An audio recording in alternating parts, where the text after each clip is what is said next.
You can get questions answered like, how long does it take the average man to orgasm? And how long does it take the average woman to orgasm? And also, why is it so hot in here? Audiences agree it's brilliantly funny.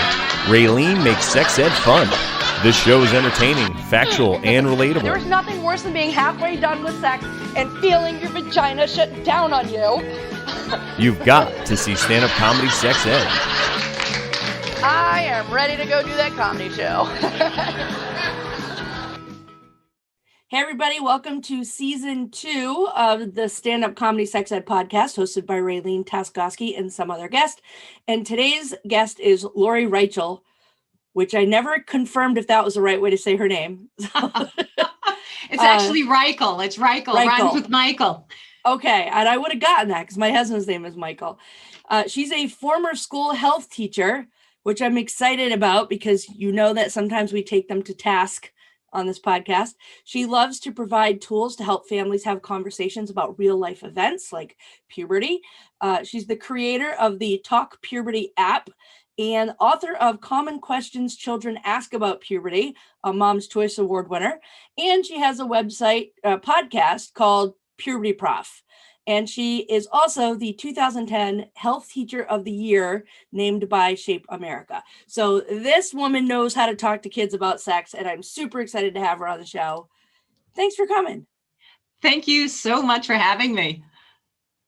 When our mutual friend connected us and told me what you do, I was like, this is fantastic, because in my podcast, my number one downloaded episode by like I would say 500% higher than every other one is how to talk to your kids about sex. And that was just me and another guy just bullshitting about how we talk to our kids about sex. You know, there wasn't any actual, like the doctors say you should do this. No. But I've also had a lot of health teachers, a lot of people talking about the trauma caused by their health teacher, their sexual health teacher.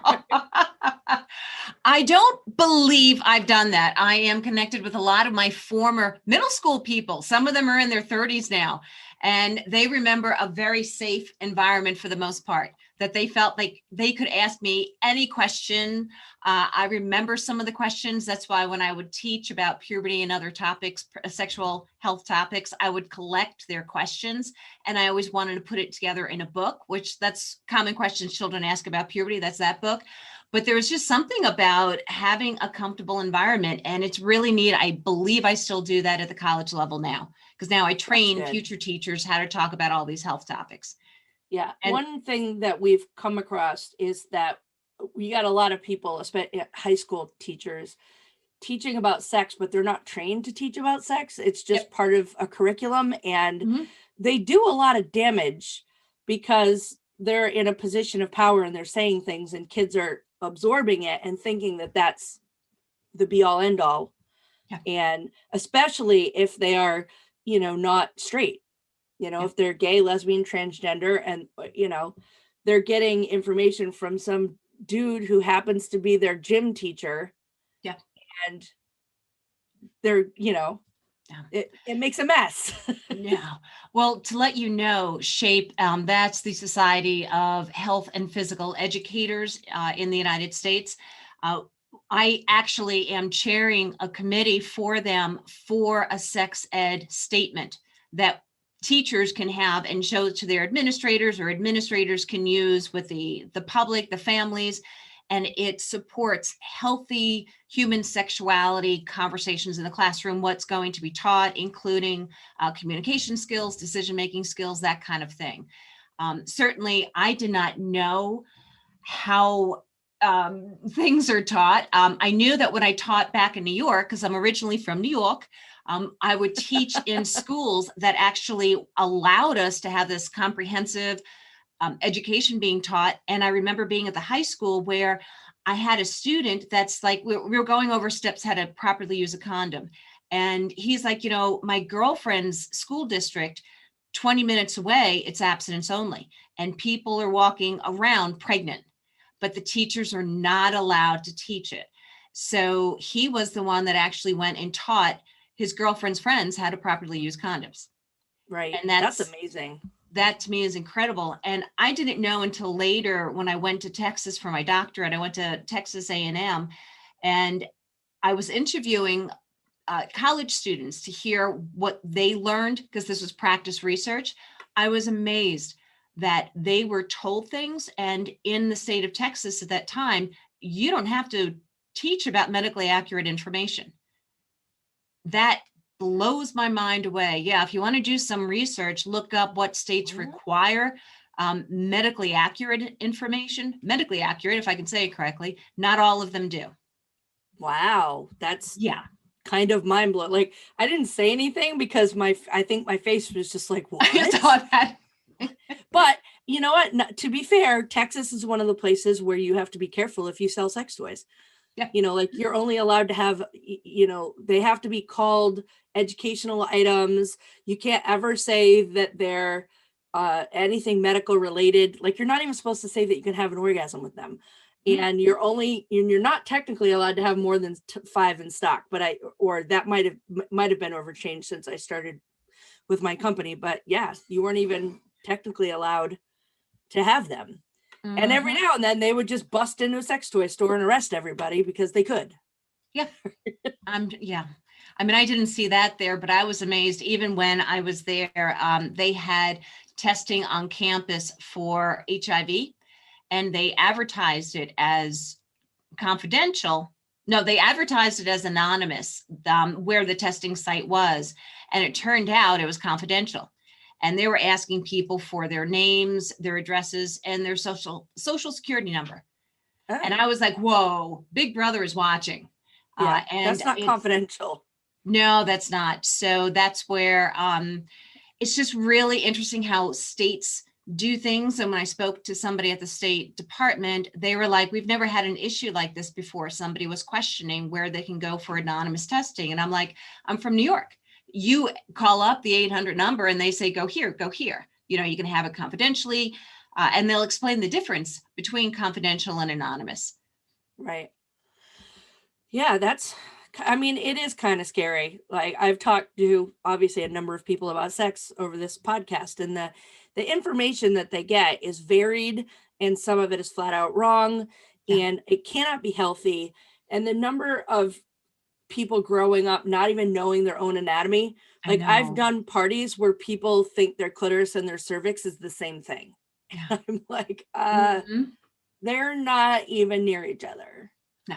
I mean, technically they are, but there's an entire body in between where one is and where the other one is. They're near, but you would have to go through some skin, some muscles, some blood. You know, they're not close. Actually, I loved when I didn't have to separate children like that. It was like, okay, this is part of a health class. So I would have all the students together and we'd say, okay, let's talk about changes that all children basically experience for puberty, and, you know, the hair growth and the body odor. And we talk about how do you tell your friend that they smell and all. And I would love doing that because some kids would be like, well, you tell your friend you stink. And then I'd look at that child and go, so if you stunk, you want me to say you stink? And no, you know, so it takes them a little bit to process. How do you properly or nicely say that stuff? And, but then when we talked about changes that most boys experience and most girls, it was comfortable. I mean, to have a child ask a question of, so I think I'm peeing in my bed. And it's like, no, you're having a wet dream. And nobody laughed. Nobody. And I remember this, I think it was in the 5th grade. Nobody laughed. That's the environment that a lot of us are able to create where, you know, sometimes we don't know all the answers all the time. As an adult, I don't. So I want you to feel that you can ask questions. I want you to feel comfortable with who you are. And you can ask me the most bizarrest or whatever, as long as it's on the topic of puberty, we went there. So did you have them write the questions down so that you could shuffle them and nobody knew who was actually asking the question? Yep. They would do it anonymously. I actually, even teaching in at the graduate or undergraduate level, I still have them do that, and I give them credit. It's a way that I do it. They can get whatever kind of credit I give. And I want them to feel that they can ask any question because they have the right to have the best information they can. And in school health, if it's updated school health, they're supposed to be taught skills, which includes accessing reliable resources. That's one of our standards. Yeah. Because, and I was looking it up because I don't recall numbers very well, but according to, I don't know if I say this correctly, Guttmacher Institute, there are 39 states and the District of Columbia that mandate sex ed and HIV, but it's 28 states in DC that mandate both. There are 2 that mandate only sex ed, 9 that mandate only HIV, and 17 states require the program content to be medically accurate. That's good. But I mean, I wish it was more states. It's not good that it's only that many. Yeah. And if anybody wanted to go, this organization, again, I don't enunciate things all the time correctly. Guttmacher. They have this chart which breaks down the states about what is supposed to be taught and what's not supposed to be taught. And I challenge you to explore. There's some states that have some funky little rules in there. My college students usually flip out. And I'm like, this is why a lot of you are going into community health, public health, and you're going to advocate for positive change. Right. How do you spell that? Is it Guttmacher? Okay, yeah, good thing, because I wasn't gonna get that. I wasn't gonna guess that one correctly. Yeah, that is one of the problems. I see every now and then I'll see somebody and it'll be something that goes viral because kindergarten, first, second, third grade, they're teaching the proper body part names. Yeah. And a parent will freak out about it and they'll be like, look at this trash, they're turning our and I'm like, what? Why didn't you teach them the proper body part names, dumbass? You know? And I remember somebody freaking out because at like 16 or something, their doctor recommended that their daughter go to an OBGYN. And the dad was freaking out saying, nobody needs to be looking at my daughter's private parts and blah, blah, blah. And I'm like, well, then how do you know they're developing properly? How do you know that her period is right? How do you know that her hymen isn't messed up in some sort of way? Because I'm obsessed with imperforate hymens right now, so that always comes up. I'm like, how do you know? That's just, do you get upset when you go to the doctor and they say ah? Yeah. It's just another piece of your body. It's not sexual, you dumbass. And I just want to beat up people like that. I know I can't, but well, I understand. Actually, I understand that big time, Raylene, which is why when I went to do my dissertation, I started this research about, like, how can I get more parents and other caregivers to start talking to their children about puberty, the basics of puberty, because I'm not talking about birth control. I'm not talking about sex, the act. I'm talking about the basics of puberty. And I started interviewing parents in Texas, and then I continued in Wisconsin. And at first I went in going, you people, why can't you do this? And then I realized, there's barriers. There's a lot of reasons why they can't. And I did this 180 where I went more to be empathetic. And that's why I created these tools for them, because the reality is there's so many barriers that exist. And one of the barriers is that a lot of these people were not taught it themselves. They were not taught. And if they had a family member that went to them, they were told scare tactics. It's assumed a lot when you see something in the media, it's assumed that I'm supposed to know this stuff. And it's not. We don't talk honestly about sex. I do. Drugs. We don't, or death. Yeah. It's not sex, drugs, and rock and roll. People will talk about rock and roll, but even to talk seriously about how do we teach children how to have a healthy relationship with a substance like alcohol, not that drugs are bad, because some of us take an Advil or something like that. But I love it when a kid comes home from school and they're like, you're doing drugs. And I'm like, I will beat you and put you in a closet. Stop it. No, I'm kidding. Mm-hmm. I'm like, thanks, school. And the kids are like, my mom does drugs every night. She has a glass of wine. And we, as a health teacher, we talk about, I've seen your mom. I can understand. I've met you. I know why your mom drinks. I know. I'm surprised it's not more than a glass now. No, we're very aware of, like if you talk about tobacco, to say that tobacco, anybody that does it's a loser. No, because we have so many kids that have family members that use tobacco products. I still don't understand that though. I'm like, how people have you not quit by now? Like I smoked for like 20 years, 17 years. From like the age of 9, by the time I got to high school, I was a pack a day smoker. And then I quit when I was 27, right after I married my husband. And with all that we know, why is anybody still smoking? Why is vaping so popular? Right. Oh, that's even worse. That is, I mean, the fact that right now, like as soon as we found out about this virus, this back in March, I said to my students, if you're vaping, stop right now. Right. Just stop it. It's not good for you. No, but I don't understand it. No, pain in the ass. All right. I want to know about your app. Okay. Can I ask how old your children are? 21, 29, and 33. Okay. Because I knew they were older. So if they had children, it's really neat for them to use with children. The app, it's called Talk Puberty. And I purposefully named it Talk because I want to encourage talking as a verb, not a talk that it's a one-time occurrence. Sex, sexuality, all those topics, it's a continual thing. You go through these changes. And once a parent or other caregiver recognizes how many changes there are, and not just physical, mental, social, etc., they might feel overwhelmed. So it's like, okay, how can I do this piece by piece? So the Talk app, it's available right now on Apple products. We're working on it for other products. But we have these parts on the app, and it's basic questions about puberty, questions about most girls, questions about most boys, other questions children ask, and then my personal favorite, the open-ended questions.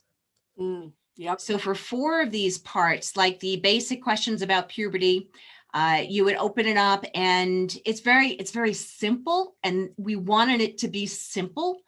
It's a question like, what is puberty? And I could show it to you, what is puberty?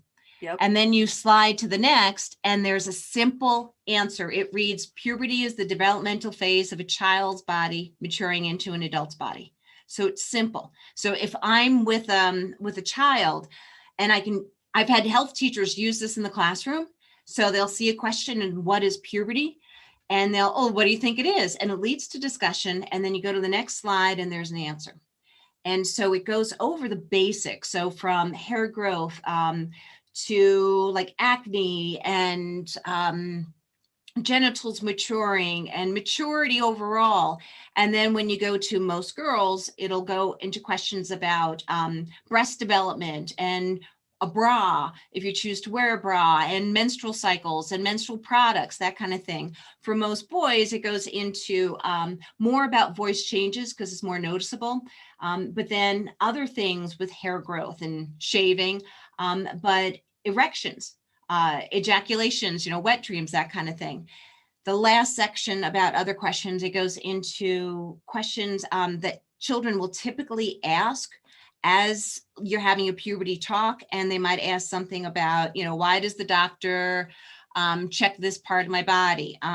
Why, I'm trying to get to one, why do people's genitals look different from one another? Is body part size important? What's the difference between biological sex and other things? So it's a tool that if I'm sitting with a child, I can go over a couple of questions. And if I see that my child is like, okay, I've had enough, then you end it. There's also questions on there about consent. So, and if a parent is listening to your podcast, please look up on YouTube, Consent for Kids. It is a great little video clip about how to talk to little kids about consent. If you don't want to kiss Aunt Sally, that's cool. Don't kiss Aunt Sally. We have these bubbles that we feel more comfortable, who we can be closer to and not. Yeah, I do that a lot when people are like, oh, kiss Grammy or give Grammy a hug or, give, Aunt Raylene, somebody might have titled me Auntie Ray Ray, Aunt Raylene, give her a kiss. And the kid will shy away. Like, no, give her a kiss. And I'm like, no, she doesn't want to. She absolutely does not have to kiss me. It is fine. Yeah. And I'm an advocate for that because it's like, if you see the research of what goes on with teenagers, some of them think they have to do stuff. And it's Right. like, no. And I'll flat out say, listen, in my relationship, if my partner wanted me to do that, no. And if he's angry at me, then he's not the right partner for me. Right. We'll have to talk about it, but too, maybe this isn't a long-term thing or something. It's about your boundaries and communicating those. So the other thing on here, which is really neat, is that it reminds parents about all the topics. You can go at your own speed. And there's resources that's listed in one section. But then the open-ended questions, it leads to discussion. And I'm going to tell you one, but the other thing and I've had students use this in the classroom with cards. And what's neat is the students will complain about the questions. Kids will complain, like my neighbor's kids back in Wisconsin could complain, but they were still talking about the subject. So I don't care if they were making fun of a question. It's a way to get people to talk. So for example, the first open-ended question on here is, what is the best part about getting older? Oh, all right. Sex. And then what's the most challenging part? Sex. It just depends on what's going on. Yeah. Yeah. No, that's fantastic. And I've, when I talk to my kids about sex, and one thing that I always tell parents is if your kid asks you a question about sex, you have to answer it. Because if you don't, they will go to somebody else for the information and you will lose control of the conversation. Yeah. And so because I was very open with sex because of, what I do for a living, my daughter would always, I learned this secret a long time ago. And I don't know if it works for every kid, but with my kids, if I want them to talk, I just turn off the radio and I don't say anything. So we're driving down the road in silence. And then eventually they will start to talk because the silence is killing them.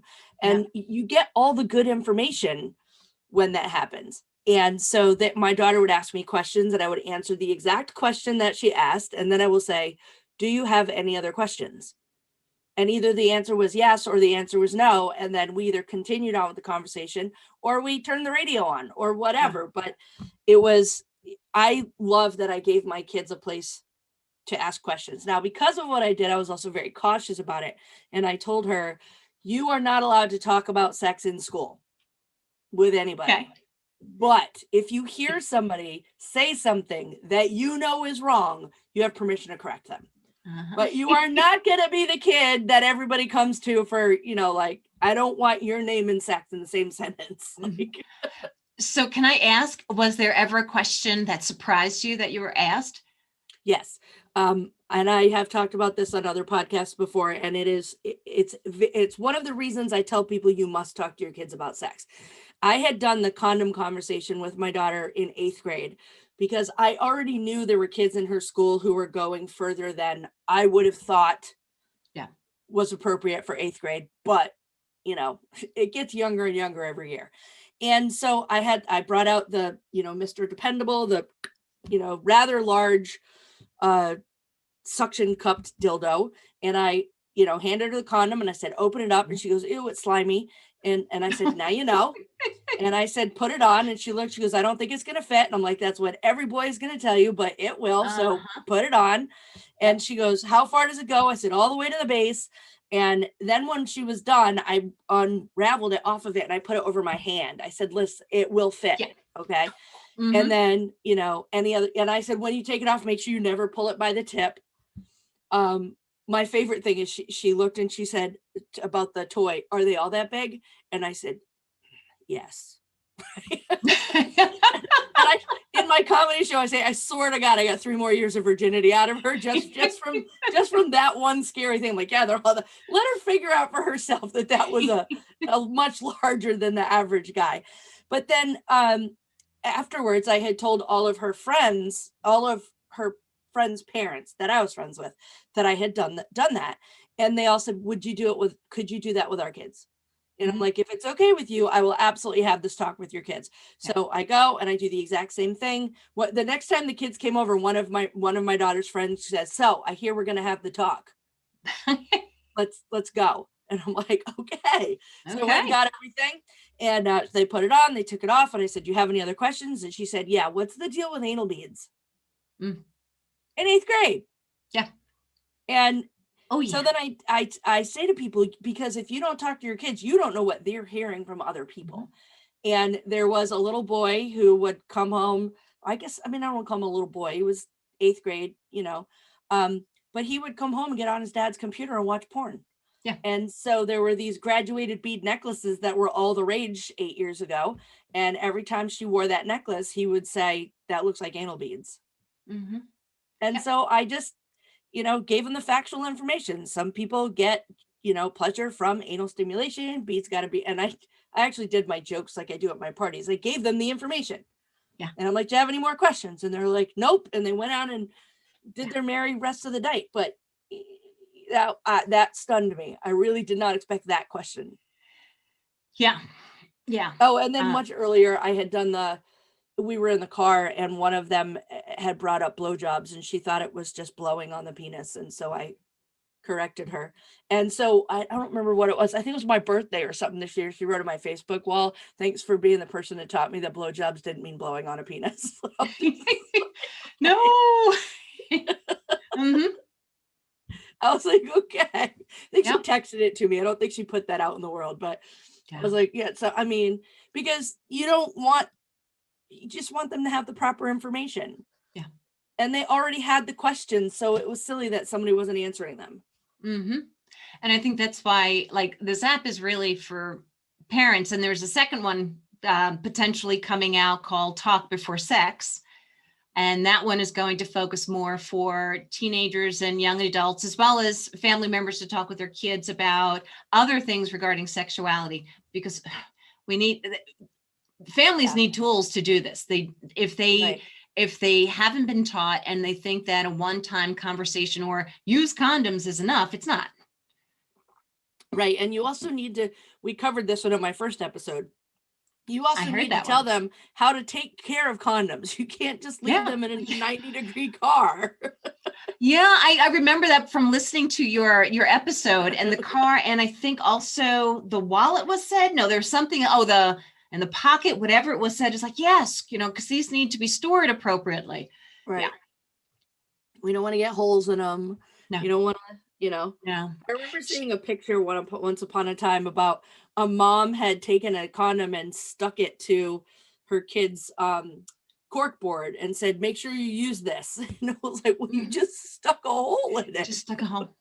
Do you know, one time I was talking to a high school class and we were going over proper steps of how to use a condom. And there's this cool activity that a buddy of mine, Dom Splendorio, he helped create, and we did it at a conference and stuff. But we actually had these foam fish, and it would have a step of a condom, how to properly use it on the foam fish. And we had like magnet eyes or whatever. And the students would sit in a circle and go fishing for the steps. And then they would have to put it on the board in order. So after going, and it's really interactive, the students are engaged. And so I can actually leave the room if I wanted to, but you can't. But there was one student that after we went over the steps, and I talked about that there has to be an air bubble in a new condom, that when you squeeze that little package of a condom, there's a little air bubble. And she's like, excuse me, nope, that's not true. There's no air bubble. I have a condom right here. And even before I can say, don't take it out, or you don't have to take it out, she had it out. And she was a sexually active teenager. She was a year or two older than the other students because she had to take the class later or whatever.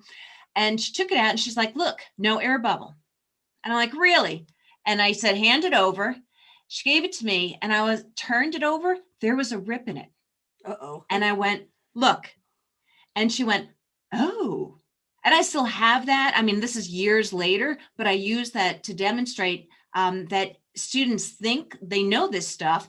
And she looked at me and she said, thank you so much. You just prevented a pregnancy. I'm like, no problem. That's my job. That's what I want you to my know. Job. If you want to get pregnant, that's another thing. But a lot of us typically don't want to when we're older. When we're younger. Yeah. Yeah. I got pregnant after high school. I got married very, very young, and I got pregnant right after I got married. Well, it was actually 3 months, so there was no question about whether or not it was a honeymoon baby. But I was still only 18, and I wouldn't recommend it. I mean, it worked out fine, and the kids have grown up and they seem to have done all right, but I wouldn't recommend that. However, on the flip side, now I'm 52 years old, all my kids are out of the house and I can party. Like I can travel, I can go places, I can get my shit done. But I wasn't in a stable, we were married, but we were not in a stable, happy marriage. And so I don't know. It was, so I'm on both sides of the coin. Like, it's not going to ruin your life, but it's sure going to make it hard. Yep. It's more like when we talk about goal setting in the health class, it's like, well, what are you hoping for? And certainly if it's unexpected, okay, it's unexpected. So how do you deal with this situation kind of thing? Right. So, yeah. I mean, I just love talking about sex, and I hate it when I come up against somebody who either they're too shy or embarrassed to talk about sex or doesn't know anything helpful. Yeah. Like they just don't know. So what are some of the most common questions children ask about puberty? Well, they'll ask why do I have to go through this? They'll ask, a lot of boys will ask questions about periods. They're just intrigued, like, what goes on? Does that hurt? Is there like, and they think at times that like this blood comes gushing out. It's like, no, it's a slow process. So they're really curious Until about you hit that. menopause, and then it's just like, that's different. That's a little different. We don't go there though with them. We don't want to tell them that. Just leave your mom alone. If she looks like she's annoyed, just get away. Yep. They wonder about moodiness. How come some of them get so moody? They wonder about the feelings down there, why? And what's interesting is I know that there are some people with vulvas that are like, I thought I had my period, because they don't know about the vaginal discharge or the lubrication. Right. That can happen. And when you ovulate 2 weeks beforehand, and I remember myself being in middle school, high school, when I would be sitting in class going, oh my God, I think I got my period. And I'd be paranoid, but it was the ovulation. Right. The 2 weeks beforehand, I'd run home and like, but so they ask a lot about the periods, the menstrual cycle, about wet dreams, how, and how do you handle if you have an erection in class? That's a good one. I've always wondered, how do you handle that? Because I've seen it happen to guys before, and I'm just like, I would never want a penis just for that reason. If I had one, I would protect it. I would be like, this is a sensitive organ. I would be wearing the cup all the time. Like, I don't understand why some people punch each other in the groin. Right. I never, and I'll ask that to kids. I'm like, why do you do that? Oh, it's hysterical. Unless you're the one being hit. I don't understand that. So I had some poor fellow in my health class once. The teacher was doing CPR and had him lay on the desk. And so she was pretending to do CPR on his chest, but the more she pressed on his chest, the higher the other side of his body got. And it was really obvious. And I still, to this day, I feel so bad for him, because nobody in that class has forgotten that. No. That's why teachers need to remember, like, if you're like, okay, Johnny, why don't you go right up on the board today? No, like, to let them have a pass, because, they could be thinking about a race car. They can be thinking about a crush. They can be thinking about nothing. It might be the air that just came into the room and so, and to be cool about it. Those are a lot of, there's so many. I know that for a lot of girls, when they hear about the menstrual cycle, there's this paranoia of, oh my God, say if I get it, and what do I do if I get it in school? Well, you can go to the nurse. Well, say if the nurse is absent, and say if the nurse is a man, and say if my teacher is a man, and say if I'm wearing white pants, and they create all these scenarios. And it's like, listen, you're going to get past this. All of us that have had a period will say, you know what, we've stained our underwear here or there. It's okay. You don't throw it out. You wash it. You rewear it when you have another period. You'll get through it. My poor daughter was at work last summer, and she had a blowout, and she called me at home. She's like, you need to bring me another pad, another tampon, another pair of underwear, and another pair of shorts, like now. And I was like, and she had done everything she was supposed to do, but just busted through, and it's part of life. It is. Yep. And it's important. If we teach the boys to not make a big deal out about it, or like, oh, you're bleeding, haha. Like, it's knock it off. Yeah. It is what it is. It's not It's fun. a natural process. You've heard about those menstrual cups now too, right? Yeah, I'm trying to get her to switch to a cup. Yep. Well, boy, if you're in the wrong place at the wrong time and your cup tilts, that's always back up. And then there's those disposable cups. Yeah, I didn't like the teach that. disposable ones. You know what though? If somebody was on a special trip, like on a honeymoon, and they Right. got their period, they can still engage in sex and be Yeah. wearing that. I have a backup. I have 2 cups. I've got the one that I use that's in my bathroom, and then I've got the one that's in my purse for the unexpected days. But I'm trying to switch my daughter to cups because her periods are just simply too heavy. Yeah. And I'm like, just do it. Yeah, yes, there's a learning curve. The first 2 periods, you're gonna be like, I don't know if I like this. And then once you get used to it, you're gonna be like, I can't imagine going back. And so for me, it's been like a year and a half. And now it's like so easy. Like, easy. I can do it in the middle of the night without even turning the lights on. I can do it in a pub. I can do it in a porta potty. Dump and roll. That's pretty good. And that's a small space. Yeah, that's a very small space. But if you're at a football game and that's your only option. Yep. And you don't want to throw away your $60 cup, you figure out how to use it. Yeah. So I do love the cups. Now, you know what? I don't know if this is even a question for you, but can you use a cup if you still have an intact hymen? Will it work? Will it go up high enough? Can you get it past that? Well, I know that there's different sizes of cups. I would think a medical professional would guide the person. I would think that. I'm not 100% sure, but I would think like a gynecologist would be able to direct someone.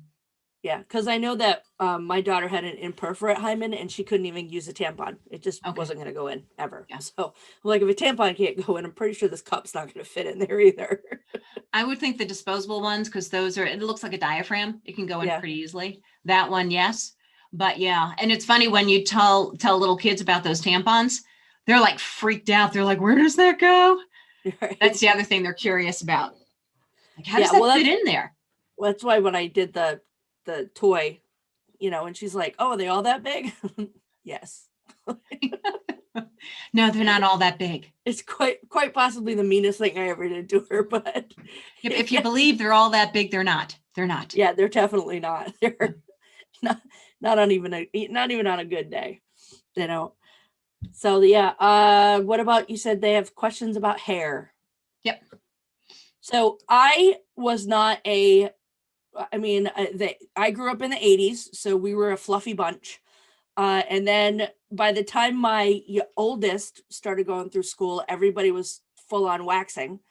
And so then all of my daughters got taught by my oldest daughter how to take care down there. And they all did the full on waxing. And ouch. Yeah. I know, but it's even because I'll say to my college students, I'm like, what's the deal with, like, if you have chest hair, if you're one of the guys with the chest hair, why? I met my partner and I saw his chest hair, sticking out of his shirt, and I was like, oh, he's a man, that attracted me. But they're removing so much, and certainly the media has something to do with that.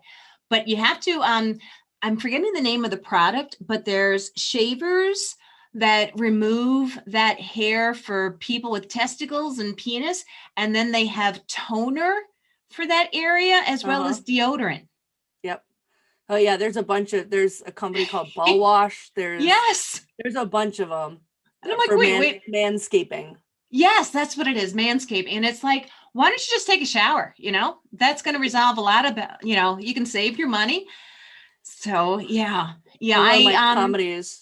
One of my comedy bits, I say, don't ever shave your testicles without giving your partner a warning. Like, because now we are in the middle of doing stuff and we're hot and heavy. Then we reach down and we're like, whoa, what happened? Who replaced man testicles with toddler testicles? What the hell? Yeah. And then when it grows back in, it's going to be itchy. Yeah. Oh, you're making me itch. I know. Yeah. So I just, do we know, are kids back to having hair now, or depends upon the kids? We've had this push too in the States of, well, I don't want to shave my armpit hair, which is cool. That's a choice. So some people are just going hairy. But it seems like some people will let the hair on their armpits, in the armpits and the legs go hairy, but the pubic area they'll remove. And I'm like, wait a minute, why is that?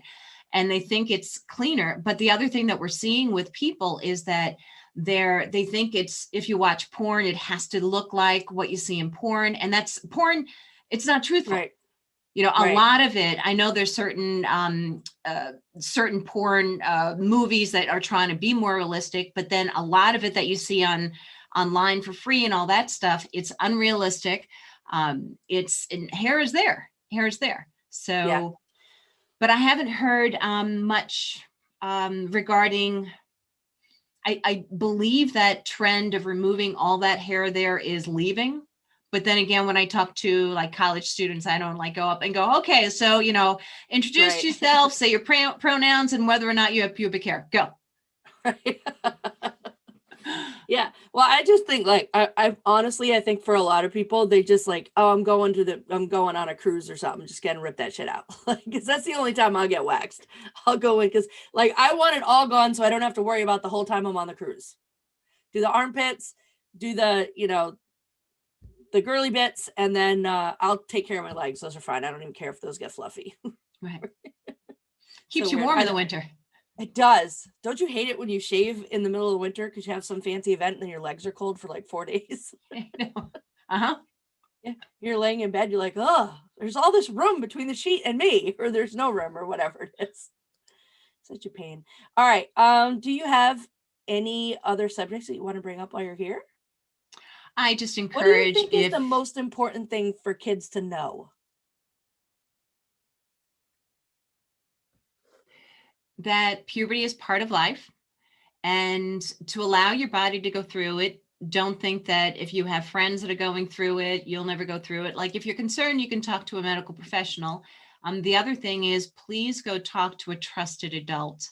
Please, I know that there's some great websites out there, amaze.org, there's Kids Health, love those websites. Yet the reality is you can be directed to other places and we don't always get the correct information. Talk to a trusted adult to get the best information. And I know it's more than one, but love your body. Love when you start going through puberty, and even as an adult, you're going through some changes. You think you have to have this perfect body, and would you please love your body for what it is? If you have curves, love your curves. If you have like more of a straighter body, when you know, love that, appreciate your body because you have this body and utilize it in a healthy way. Yeah, this is the only body you're gonna get. Yeah. And I would say to my students that, you know, if you're not appreciating it, you're like, a lot of my students are able to walk to class. Appreciate that. You know, I've had a student that had to be in a wheelchair, and, you know, he was able to direct it with the limited movement of his hand. And he still participated in class and everything. I got him. He's a great kid, but he would be like, appreciate your body, go and move it, you know, take care of it. That's good advice. That's very good advice. Thanks. Yeah. Well done. I feel like you know how to talk to kids about sex. Yay! All right. So how can people find you? Well, they can easily look me up online. They can go to pubertyprof.com or Lori Reichel, REICHEL.com. On my website, I have information about like who I am. I've actually consulted for school districts. I redid Chicago Public Schools K through 12 sex ed curriculum in 2019. So there'll be information about that. And then there'll be information about all the Puberty Prof stuff, my podcast, the app, the book. There's resources listed on there, but that's the best way. You can follow me on Twitter at Puberty Prof. I'm trying to get back into doing that. Due to the virus, I've been away from some of the technology because I teach so much online. So I need those tech breaks. But I'm also on Facebook. I'm on the Facebook, as I say to my college students, on the Facebook. And they look at me like I'm old, and I'm like, I'm okay with that. I do that stuff on purpose. Like when I do a comedy show, I'm like, so I recently started smoking the pot again. Right? And I like, say that too. I'll go. Yes. Not that I smoke the pot. I'm not saying I smoke here, but I've never smoked. But I always say, if you're going to use the pot, if you're on the Right. Facebook, it's just putting that extra and it makes I like to people do that. think. It's hysterical. Yes. Just for the record, I also don't smoke pot usually, but I hadn't in like almost 20 years. And then I went to Mhm. Jamaica, and then I had some funny stories about what happened when I was high. And so I was like, but then I went right into, so I was in Jamaica, so I had some of the pot. Mhm. Like, I you tell just my get away. partner when I'm 80, You'll do it when you're 80. so probably not, maybe I'll try a gummy. Yeah. Just make sure you give it time. The mistake everybody makes is they take a gummy and they're like, I didn't feel anything. And then they take another one and then they're high as fuck. Yeah. You just got to give it time. And I do speak from experience on that one. Okay. So, all right. So you can find me on standupcomedysexed.com, RayleneTaskoski.com, on Instagram. I'm Stand-Up Comedy Sex Ed. And I have a Facebook group just for this podcast. So you can participate in polls, ask questions, and politely share an alternate point of view, and generally let us know what you think of this episode. So search for Stand-Up Comedy Sex Ed podcast on Facebook. So please subscribe to the podcast wherever you are. Share it with your friends. Let everybody know that we're talking about sex over here. And if you have comments or questions, feel free to message me. I really love some of the comments that I'm getting. I would say approximately every third episode, I think, why am I doing this? I'm going to stop doing it. And then somebody will message me and say, thank you so much. I'm learning so much. Thank you for talking about sex. Thank you for making things normal. And then I'm like, okay, fine, I'll keep doing it. So if you want to keep hearing the podcast, like, subscribe, share, message me. Let me know that you're enjoying it. I appreciate it. So thanks so much for coming on the show, Lori. I'm looking forward to going back on your show. Thank you. Yep. I'm going to be connecting with you real soon because I'd like to hear more about your experiences with puberty and advice that you have for others. So thanks so much for having me, and thanks for doing your podcast. People need information. Thank you. All right. Bye-bye. Take care.